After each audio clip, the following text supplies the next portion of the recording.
السلام عليكم ورحمة الله وبركاته. إن الحمد لله رب العالمين والعاقبة للمتقين والصلاة والسلام على سيد الأنبياء والمرسلين نبينا محمد وعلى آله وأصحابه ومن تبعهم بإحسان إلى يوم الدين. الحمد لله الذي هدانا لهذا وما كنا لنهتدي لولا أن هدانا الله. رب اشرح لي صدري ويسر لي أمري واحلل عقدة من لساني يفقهوا قولي. اللهم انفعنا بما علمتنا وعلمنا ما ينفعنا وزدنا علما. اللہ تعالیٰ کے فضل و احسان سے سورہ یوسف کی آیت نمبر 53 تک ہمارا سبق مکمل ہو چکا ہے، اور آیت نمبر 54 سے آج ہمارے سبق کا آغاز ہوگا انشاءاللہ. اعوذ باللہ من الشیطان الرجیم. بسم اللہ الرحمن الرحیم. وقال الملك ائتوني به استخلصه لنفسي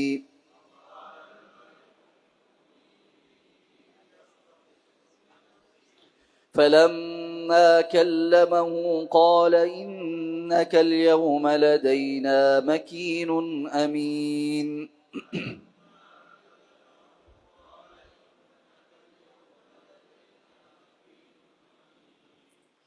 قال اجعلني على خزائن الأرض إني حفيظ عليم.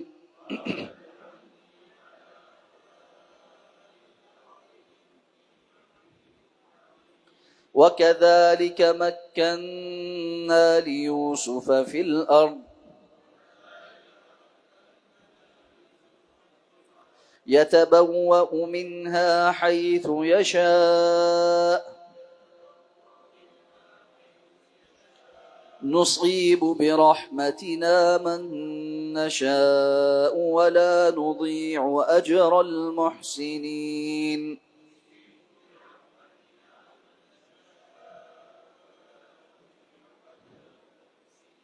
وَلَأَجْرُ الْآخِرَةِ خَيْرٌ لِّلَّذِينَ آمَنُوا وَكَانُوا يَتَّقُونَ.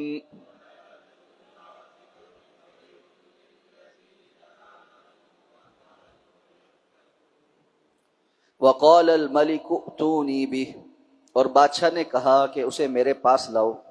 استخلصہ لنفسی، میں اسے اپنے لیے خاص کر لوں.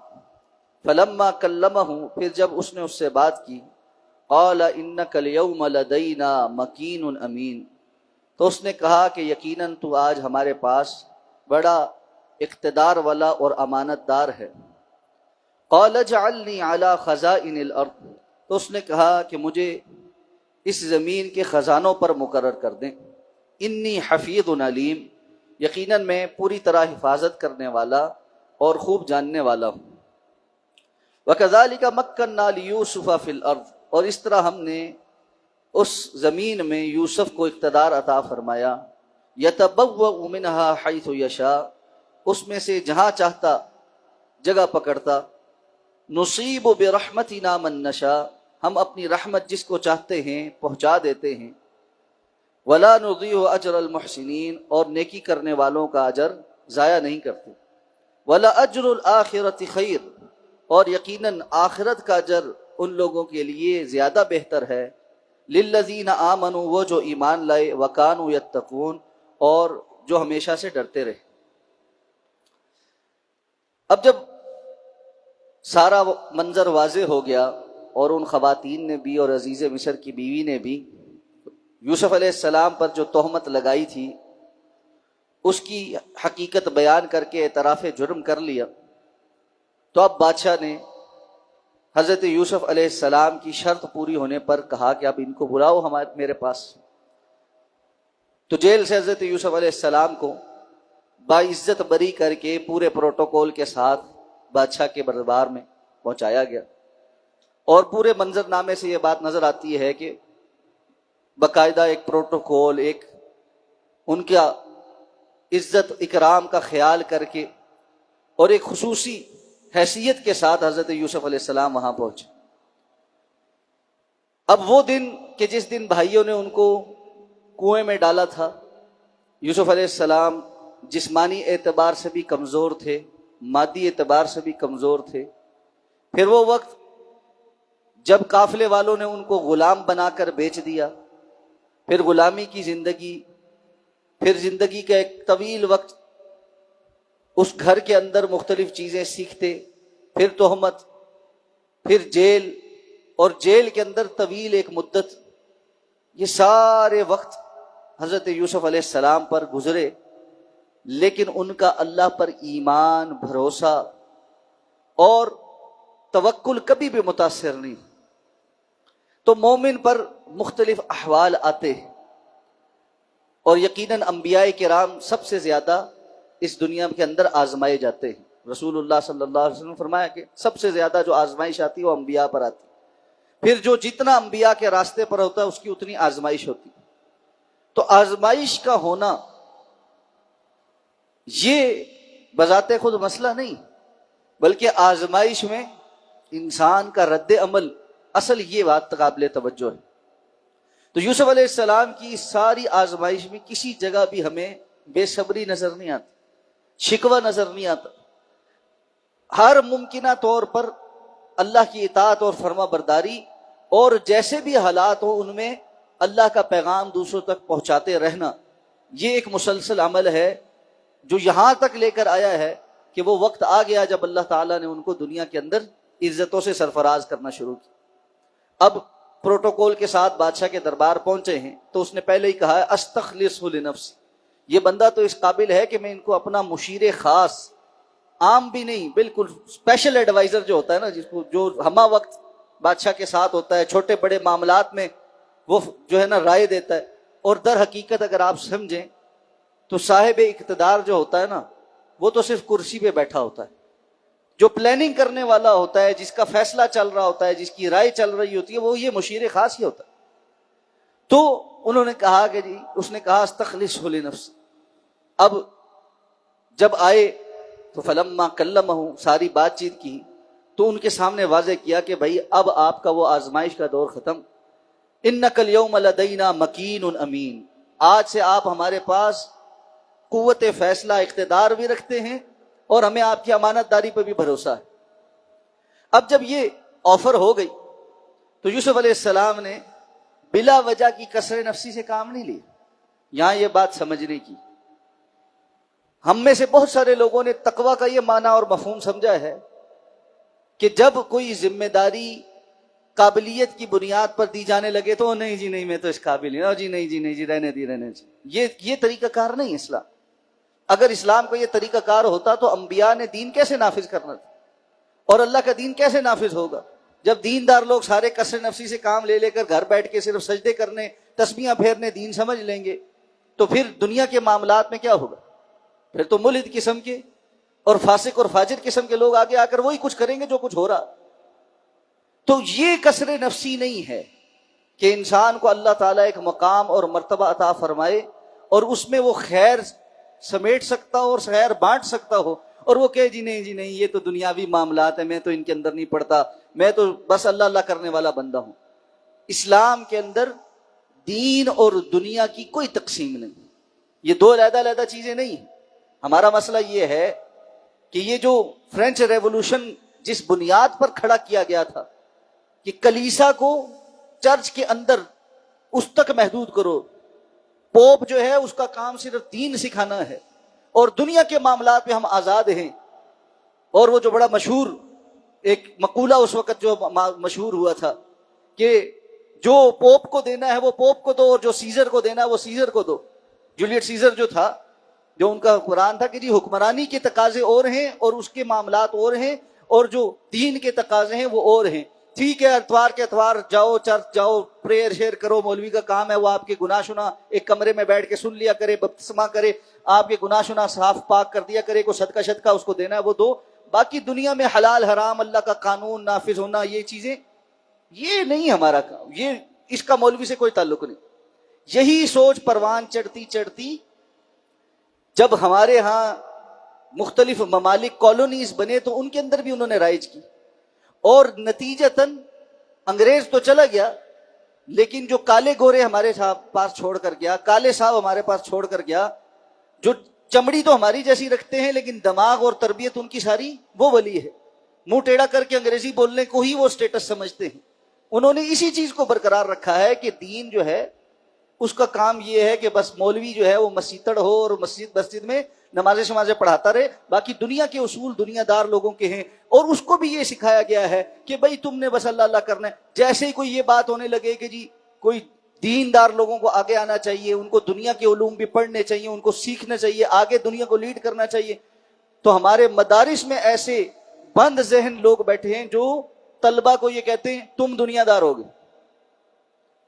مجھے آج بھی یاد ہے کہ جب ہم انٹرنیشنل اسلامک یونیورسٹی میں پڑھتے تھے، طلبہ کی جو جماعت تھی اس کی ذمہ داری ہمارے کچھ میں اور میرے کچھ ساتھی تو ان کے ذمہ آئی، تو ہم نے ایک مہم چلائی کہ ہم پورے پاکستان میں جو بڑے مدارس ہیں اس میں جائیں اور جا کر علماء سے اور خاص طور پہ 8ویں کلاس کے جو آخری طلبہ ہیں ان کے سامنے انٹرنیشنل اسلامک یونیورسٹی کا تعارف بھی کرائیں اور ان کو اس بات کی طرف راغب کریں کہ آپ مدرسے سے فارغ ہونے کے بعد فوری طور پر کسی جگہ چھوٹی موٹی نوکری کرنے کے بجائے یونیورسٹی میں آؤ اور آ کر پڑھو اور ڈگریاں لو اور بہتر جگہ پر جا کر دین کی خدمت کرو دین کی خدمت ہی لیکن طریقے سے کرو، زیادہ اچھے انداز میں کرو۔ تو ہمیں اس وقت حیرانگی ہوئی جب ہم 2-4 مدرسوں میں ہی گئے تو ہمارے اوپر ایک فتویٰ لگنا شروع ہو گیا کہ یہ جو لوگ ہیں نا یہ مدرسوں میں آ کر خبردار جو 8ویں کلاس کے طلبہ سے ملیں، یہ ان کو دنیا داری کے اور پروفیسری کے لالچ دے رہے ہیں اور ان کو دین سے دور کر رہے ہیں۔ تو نتیجہ کیا ہے ہمارے سامنے ہی ہے۔ اس لیے یہ جو ہے نا یہ کوئی تقویٰ نہیں کہ بندے کو اللہ نے صلاحیت دی ہو، ایک ہے بندے کے اندر صلاحیت ہی نہیں وہ تو پھر بیکار آدمی، اللہ نے صلاحیت بھی دی ہو، وہ کسی جگہ بیٹھ کر کام بھی کر سکتا ہے اور خیر لا سکتا ہے، تبدیلی لا سکتا ہے حقیقتاً، یہ ویسے نعروں والی تبدیلی نہیں، حقیقی تبدیلی جو دین کے مطابق۔ اور وہ بندہ کہے جی نہیں میں تو بس جی جو ہے نا اسی طرح بیٹھا رہوں گا، یہ کوئی طریقہ کار نہیں۔ تو حضرت یوسف علیہ السلام نے یہ نہیں کہا جی نہیں میرا تو کام دعوت تبلیغ کا کام ہے، آپ ایسا کریں نا یہ جو شعبہ مساجد ہے یہ مجھے دے دیں، آپ ایسا کریں نا کہ یہاں میں ایک بڑی سی جو ہے نا مسجد بناتا ہوں، اس کے لیے جو ہے نا اتنے ایک مدرسہ بناتا ہوں، یہ پڑھاؤں گا یہ کروں گا۔ انہوں نے کہا اگر یہ بات ہے اجعلنی علی خزائن الارض، مجھے پھر آپ اگر دینے ہی ہیں تو وزارت خزانہ دیں۔ کیوں؟ انی حفیظ علیم، انسان کو اپنے پوٹینشیل کا پتہ ہونا چاہیے، اور مومن فراست والا ہوتا ہے، یہ نہیں ہوتا کہ وہ بالکل یملا ہوتا ہے، اس کو پتہ ہی نہیں ہوتا اللہ نے میرے اندر کیا صلاحیت رکھی۔ ہر بندے کو پتا ہے اس کے اندر کیا صلاحیت، اللہ رب العزت نے ہر انسان کو کچھ پوٹینشیل دے کر اس دنیا میں بھیجا ہے، اس کو اپنی اس صلاحیت کے اوپر کام کرنا چاہیے۔ اور اس کو یاد رکھیے حدیث میں کیا آتا ہے، رسول اللہ صلی اللہ علیہ وسلم نے فرمایا شیطان انسان کا دشمن ہے نا وہ بھی یہی کرتا ہے۔ اللہ کے رسول نے فرمایا کہ وہ بچہ جب پیدا ہوتا ہے آ کر اس کو سونگھتا ہے اور ایک کچوکا لگاتا ہے اور وہ بچہ اس کی وجہ سے روتا ہے، یہ جو سونگھتا ہے اس سے وہ انسان کی کمزوری تلاش کرنے کی کوشش کرتا ہے، اور جو کمزوری جو اس کو پتہ لگتی ہے ساری زندگی اس بندے کے اوپر اس ایک بات پر ہی محنت کرتا ہے۔ اس لیے ہم دیکھتے ہیں کوئی 1 یا 2 کام ایسے ہوں گے جہاں آ کر ہم ہمیشہ پھنس جاتے ہیں، جن سے جان ہی نہیں چھوٹتی، بہت محنت کرنی پڑتی ہے۔ وہ کمزوری ہوتی ہے جس پر شیطان ہمیشہ وار کرتا ہے، اس کو پتہ اس نے پھنسنا یہی پھنسنا ہے۔ بعض لوگ ہیں ان کے سامنے آپ اربوں روپے رکھ دیں ان کے ایمان کو خطرہ نہیں ہے، اور جس طرح وہ فرمایا کرتے سعید بن مسیب غالباً فرمایا کرتے تھے، تابعی ہیں بہت بڑے، نہیں عطا ابن رباح رحمہ اللہ مکہ کے تابعی ہیں بہت بڑے، وہ کہتے تھے اگر مجھے کوئی ایک پہاڑ سونے کے اوپر بھی امانت دار بنا دے، چوکیدار بنا دے، مجھے اپنے ایمان کا خطرہ نہیں، لیکن کسی کالی کلوٹی لونڈی کے اوپر بھی مجھے امانت دار بنا دے، چوکیدار بنا دے، مجھے اپنے ایمان کا خطرہ ہے۔ اسی طرح کچھ لوگ ہیں کہ وہ 4 روپے پڑے ہوئے نہیں دیکھتے اور ان کا ایمان جو ہے نا وہ بک جاتا ہے، وہ خطرے میں پڑ جاتا ہے۔ باقی جگہوں پر ثابت قدم ہوں گے لیکن پیسہ کے آگے بالکل نہیں ٹھہر سکتے۔ اس طرح ہر بندے کی کوئی نہ کوئی کمزوری ہوتی ہے، تو جہاں اس کمزوری پر ورک کرنے کی ضرورت ہوتی ہے، اسی طرح اللہ نے ہر بندے کو کوئی ایک صلاحیت بھی زیادہ دی ہوتی، بسا اوقات کچھ زیادہ صلاحیتیں دی ہوتی، ضروری نہیں کہ ایک ہی ہو، اس کو ایکسپلور کرنے کی ضرورت ہے۔ اور پرانے زمانے میں جو علماء ہوتے تھے نا وہ ایک بڑا کام یہ کرتے تھے، اساتذہ ایک بڑا کام یہ کرتے تھے، اپنے طلبہ میں وہ چیز بھانپ کر ان کو اس کے اندر جو ہے نا تراشتے تھے۔ کوئی بندہ اس کی آواز بڑی خوبصورت ہے، وہ اچھا قرآن پڑھ سکتا ہے، وہ اس کو اس طرف لگاتے تھے، کسی کا انداز بیان اچھا ہے وہ اس کو خطابت کی طرف لگاتے تھے، کسی کی تحریر اچھی ہے وہ اس کو کتابت کی طرف لگاتے تھے، کسی بندے کے اندر معاملہ فہمی بہت ہے وہ اس کو فیصلے کرنے اور لوگوں کے اندر اور جو ہے نا یہ فقہ پڑھا کر قاضی بننے کی طرف لگاتے تھے، کسی بندے کے اندر جڑی بوٹیوں اور ان چیزوں کو فہم کی صلاحیت ہوتی وہ اس کو طب پڑھا کر جو ہے نا حکمت کی طرف لگاتے تھے۔ یہ استاد کا کام ہوتا تھا، اور اس وقت استاد بھی مخلص ہوتا تھا۔ اب مسئلہ یہ ہے کہ استاد بھی فیس لیتا ہے اور بس فیس لینے کے بعد تو کام دنیا داری والا ہوتا ہے۔ اس لیے اب یہ بھی ایک جو ہے نا علیحدہ سے فیلڈ بن گئی ہے، اور لوگ اس کے بھی پیسے لیتے ہیں کہ آپ ان کے پاس جائیں اور وہ آپ کو دیکھ بھال کر کچھ بتائیں کہ آپ کو کون سا فیلڈ چننا چاہیے، اور وہ پھر آپ کی صلاحیت کے مطابق نہیں بتاتے، وہ سکوپ کے مطابق بتاتے ہیں کہ آج کل یہ چل رہا، آج کل یہ چل رہا، آج کل یہ چل رہا۔ حالانکہ ہونا یہ چاہیے کہ کسی بھی انسان کو اس کی صلاحیت کے مطابق اس کی فیلڈ پہ لگانا چاہیے۔ تو نتیجہ کیا ہے؟ بے تحاشا پی ایچ ڈی کر کے پھر رہے ہیں، ایم فل تو اینٹ اٹھاؤ تو نیچے ہزاروں نکلتے ہیں، لیکن سارے بے روزگار ہیں، اور پتہ کریں تو قابلیت کسی میں بھی نہیں، ککھ بھی نہیں، کچھ بھی قابلیت نہیں۔ کیوں؟ اور اس کے برعکس آپ دیکھیں، کوئی بندہ اگر کسی صلاحیت والا ہے نا تو اس نے ڈگری کوئی بھی نہ لی ہونا، پھر بھی دنیا اس کے پیچھے پیچھے چل رہی ہے کہ بھائی یہ کام کر دو، یہ کام کر دو، یہ کام کر دو۔ کیوں؟ اس کے اندر صلاحیت ہے، اس کا فن ہے۔ تو اجعلنی علی خزائن الارض انی حفیظ علی، آپ مجھے یہ وزارت خزانہ دیں۔ میں وزارت خزانہ اس لیے مانگ رہا ہوں کہ ایک تو میں حفیظ ہوں، حفاظت کرنا جانتا ہوں مال کی، اور اس کی سب سے بڑی مثال یہ تھی کہ خواب صرف تعبیر نہیں کی بلکہ اگلا پلان بھی انہوں نے فوری طور پہ دے دیا۔ اللہ نے اتنی صلاحیت دی تھی کہ بات کو سمجھتے ساتھ یوسف علیہ السلام نے کوئی وقت تو نہیں مانگا تھا اس سے کہ مجھے یہ خواب کی تعبیر تو سمجھ آ گئی ہے، تھوڑا ٹائم دو، میں ہفتہ پلاننگ کرتا ہوں، پھر بتاؤں گا اس کو ایگزیکیوٹ کیسے کرنا ہے۔ اتنی صلاحیت کہ ایک لمحے میں خواب کی تعبیر بھی بتائی اور ساتھ بتایا بھی کہ اس سے بچنے کا طریقہ کیا ہے۔ علیم، میں اس بارے میں جانتا بھی ہوں کہ اس کو ایگزیکیوٹ کیسے کیا جاتا ہے، کیسے اتنے بڑے بڑے گودام بنیں گے، غلہ پورے 7 سالوں میں کیسے بویا جائے گا، اس کو لا کر سٹور کرنے کا طریقہ کیسے ہوگا، پھر راشن کے حساب سے تقسیم کرنے کا طریقہ کار کیا ہوگا۔ یہ بڑی محنت مانگتی ہے، 14 سال کا پلان ہے، 7 سال بونے کا، سنبھالنے کا، 7 سال ایگزیکیوٹ کرنے کا۔ تو اس کے لیے انہوں نے اس کے مطابق اپنی فیلڈ چنی۔ یہاں پر ایک سوال یہ بھی پیدا ہوتا ہے کہ حدیث میں تو آیا ہے کہ منصب نہیں مانگنا چاہیے، اللہ کے رسول نے فرمایا جو ہم سے منصب مانگے گا ہم اس کو منصب نہیں دیں گے، اور اسلام کا یہ مزاج نہیں ہے کہ بندہ اپنے آپ کو کینڈیڈیٹ کے طور پہ پیش کرے۔ یہ جو ہمارے ہاں ایک کینڈیڈیٹ کے طور پہ ہم کاغذات نامزدگی جمع کراتے ہیں، لابنگ بھی کرتے ہیں، خود ہی اپنے اشتہار لگا کے، پینا فلیکس لگا کے پورا پاکستان بھرا ہوا ہوتا ہے، یہ اسلام کا مزاج نہیں۔ منصب طلب کرنا اس کی اجازت نہیں۔ تو اب یہاں تو حضرت یوسف علیہ السلام نے منصب طلب کر لیا، اس میں اب کیا وہ ہے؟ 2 باتیں اس میں۔ نمبر 1، پہلا جواب علماء نے یہ دیا ہے کہ منصب تو ان کو مل ہی چکا تھا، اس نے پہلے ہی کہا نا انک الیوم لدینا مکین امین، تو آپ ہمارے ہاں اب صاحب اقتدار، مشورہ دینے والے اور امانت دار تصور ہوں گے۔ تو اس کا مطلب ہے وہاں وزیر تو وہ بن ہی گئے ہیں، انہوں نے صرف اپنی وزارت چنی ہے کہ کون سی ولی دیں۔ تو جس میں زیادہ صلاحیت تھی، جس کو زیادہ بہتر انداز سے چلا سکتے تھے، اس کو واضح کیا کہ یہ کام میں زیادہ بہتر کر سکتا ہوں، اس لیے آپ مجھے یہ والا قلمدان دیں۔ تو اگر ایسا کوئی موقع ہو جہاں پر آ کر منصب خود سے مل رہا ہو، وہاں پر پھر اپنی صلاحیت کے مطابق منصب لینا، یہ اس کے اصل اور بنیاد ہے۔ دوسری بات یہ، ایک ہے منصب دنیا داری کے لیے طلب کرنا، واہ واہ ہو جی، لوگ آ کے پوچھیں، میں کرسی پہ بیٹھ جاؤں گا، ایم این اے بن جاؤں گا، وزیر بن جاؤں گا، مراعات لوں گا، کرپشن کروں گا۔ اور ایک ہے کہ کسی جگہ پر للہیت کی خاطر کوئی منصب سنبھالنا آگے بڑھ کے، جبکہ صلاحیت بھی اللہ نے دی اور پتا ہو کہ اس معاملے میں صلاحیت رکھتا ہوں، وہاں پر اپنی صلاحیت، اپنی خدمات پیش کر دینا، یہ وہ منصب طلب کرنا نہیں ہے۔ تو حضرت یوسف علیہ السلام کو جب وہ منصب مل چکا تھا تو انہوں نے اپنی صلاحیت کے مطابق قلمدان لیا۔ اب فرمایا اللہ تعالیٰ نے کہ اس طرح ہم نے یوسف علیہ السلام کے لیے زمین میں ایک تمکنت اور ایک اقتدار عطا فرما دیا، جس جگہ چاہتے وہ زمین میں قرار پکڑتے، یعنی جہاں جس طرح سے چاہتے کہ یہاں بلڈنگ بنے گی، یہاں کھیت ہوں گے، یہاں گودام ہوں گے، جس طرح چاہتے ان کا حکم نافذ ہوتا تھا۔ اور پھر اللہ تعالیٰ نے فرمایا اسی طرح ہم بدلہ دیتے ہیں، جسے چاہتے ہیں اپنی رحمت پہنچاتے ہیں، اور یہ بات یاد رکھو اللہ نیک لوگوں کا، محسنوں کا اجر کبھی ضائع نہیں کرتا۔ اچھا، اب یہاں ایک سوال یہ پیدا ہوتا ہے، ہم نے تو بعض کیس ایسے بھی دیکھے کہ لوگ بڑے نیک تھے، خیر والے تھے، ان کے ساتھ زیادتی بڑی ہوئی، ہوتی ہوتی وہ اس دنیا سے چلے گئے. ان کو تو دنیا میں وہ سب نہیں ملا جو، یعنی کہ دنیا کے اندر ہی جس طرح حضرت یوسف علیہ السلام کو بہرحال ایک فیز سے گزرنے کے بعد اقتدار مل گیا، عزتیں مل گئی، سب کچھ مل گیا. کتنے لوگ ہیں جو بیچارے قتل ہو جاتے، جو ظلم کی چکی میں پستے پستے جیلوں کے اندر مر جاتے ہیں، جن کو نہیں اس طرح کی داد رسی ملتی. تو اللہ نے کیا کہا؟ ساتھ ہی وضاحت کر دی، وَلَأَجْرُ الْآخِرَةِ خَيْرٌ لِلَّذِينَ آمَنُوا وَكَانُوا يَتَّقُونَ.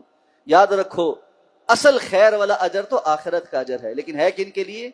جو ایمان لائیں اور تقوی اختیار کر کے رکھیں. تو ضروری نہیں ہے کہ سارا انصاف دنیا میں ہی مل جائے.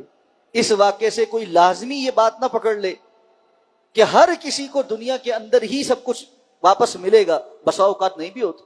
بسا اوقات کسی بندے کو فوری طور پہ ہی اللہ نے اس کا دنیا میں وقت ہی تھوڑا رکھا ہوتا ہے، وہ فوت ہو جاتا، یا اس کی جیل اتنی لمبی ہو جاتی ہے کہ ساری زندگی اسی میں کھپ جاتی ہے. ابھی کچھ لوگ گوانتانامو سے چھوٹ کر آئے ہیں، 20-25 سال کے گئے تھے، بوڑھے ہو کے واپس آئے ہیں، ان کی زندگی کیا رہ گئی؟ تو اس کا مطلب یہ نہیں ہے کہ دنیا کے اندر ہی سارا انصاف نہیں، انصاف تو آخرت میں ملنا ہے، اور اجر بھی آخرت میں ہی ملنا ہے. یہ دنیاوی بدل تو تھوڑا سا بدل ہے، ایمان کا بدل آخرت میں ہی ملے گا، اور وہی حقیقی ہے، اور اسی کو مطمع نظر بنانا چاہیے. دنیا کے یہ بدل اور دنیا کی جو چیزیں ہیں یہ مل جائیں تو اچھی بات ہے. جیسے کہ حدیث میں آتا ہے، رسول اللہ صلی اللہ علیہ وسلم سے کسی نے پوچھا، اللہ کے رسول صلی اللہ علیہ وسلم، اگر کوئی بندہ عمل خالص اللہ کے لیے کرتا ہے، اس کے باوجود لوگ اس کی تعریف کرنے لگ جاتے ہیں، تو پھر آپ نے فرمایا یہ تو مومن کا وہ جلد اجر ہے جو اللہ اس کے لیے اس کی آنکھوں کے سامنے لے آتا ہے، وگرنہ اصل اجر تو آخرت کا ہی ہے. تو اللہ تعالیٰ سے آخرت کا اجر کا مطلوب ہی رہنا چاہیے. اللہ ہمیں اس کی توفیق عطا فرمائے. سبحانک اللہم و بحمدک، نشہد ان لا الہ الا انت، نستغفرک و نتوب الیک.